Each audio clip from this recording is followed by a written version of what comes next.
The story of the Tower of Babel comes from the book of Genesis in the Bible. According to the story, after the great flood that wiped out all living beings on the earth, Noah's descendants began to multiply and spread throughout the land. They eventually decided to build a great city and a tower that would reach the heavens.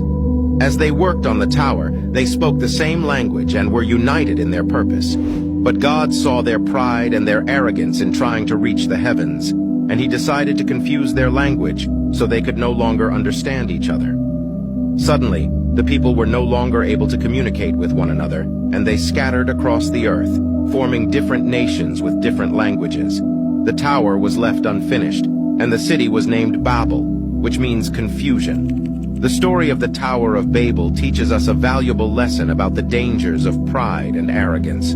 The people in the story believed they could accomplish anything if they worked together, but they forgot that God is the ultimate authority and that they should not challenge his power. By confusing their language and causing them to disperse, God was showing them that they could not build their own way to heaven. He wanted them to rely on him and trust in his plan, rather than trying to accomplish everything on their own. Today, we can still learn from this story and remember to humble ourselves before God, trusting in his plan for our lives and relying on him to guide us through every challenge and obstacle we may face.